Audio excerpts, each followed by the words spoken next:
வணக்கம். மறுநாள் இன்று எப்படியாவது சிம்மாசனத்தில் அமர்ந்துவிட வேண்டும் என்று தன் இஷ்ட தெய்வங்களை வேண்டிக் கொண்டு நவரத்ன சிம்மாசனம் இருக்கும் கொலு மண்டபம் சென்றார். படிகளில் ஏறினார். 30வது படியில் இருந்த ருக்மணி வள்ளி பதுமை அவரை தடுத்து நிறுத்தியது. அசுரர்களாலும் பாராட்டப்பட்ட விக்ரமாதித்யரின் வல்லமை கதை ஒன்றை கூறத் தொடங்கியது.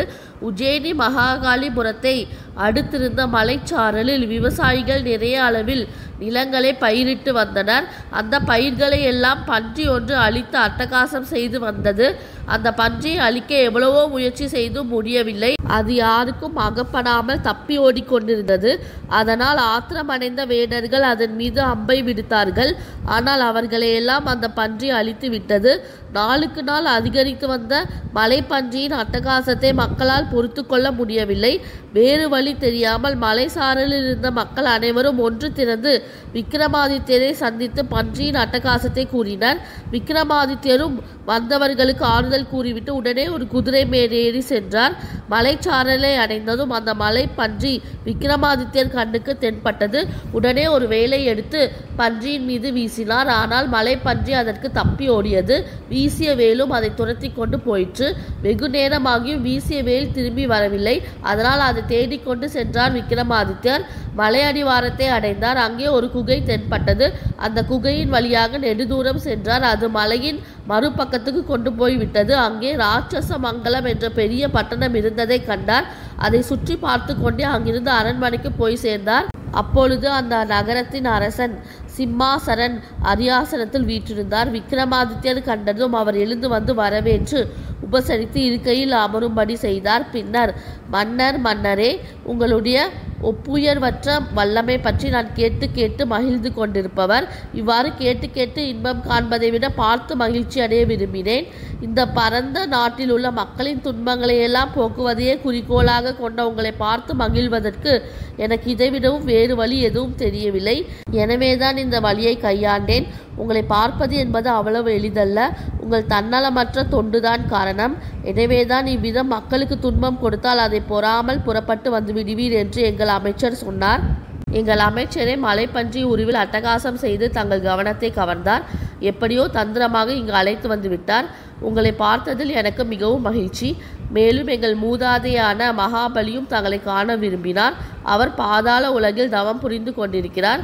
தாங்கள் சில நாட்கள் எங்கள் விருந்தினராக இங்கே தங்கி கௌரவித்து மகாபலியையும் சந்திக்க வேண்டும் என்று மிகவும் அன்போடு வேண்டிக் கொண்டார் சிம்மசரன்.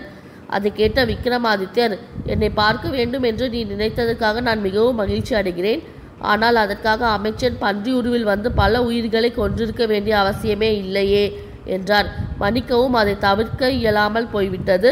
இறந்தவர்களையெல்லாம் மீண்டும் உயிர் பெற்று எழ செய்யும் தசாமிருதம் என்னிடம் இருக்கிறது. அது தேவாமிருதத்தை காட்டிலும் அதிக சக்தி வாய்ந்தது. அதை கொண்டு அவர்களை உயிர் பெற்று எழ செய்கிறேன்.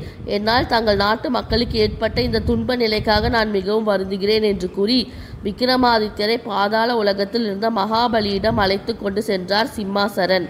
மகாபலி சக்கரவர்த்தி விக்ரமாதித்யரை சிறப்பான முறையில் வரவேற்று மகிழ்ந்தார். மகாகாளியின் பரிபூரணமான அருள் பெற்ற தங்களை வரவேற்பதில் நான் உண்மையில் பெருமகிழ்ச்சி அடைகிறேன் என்று கூறி பாராட்டிய மகாபலி உண்மையிலேயே பெரிதும் மகிழ்ந்து போனார்.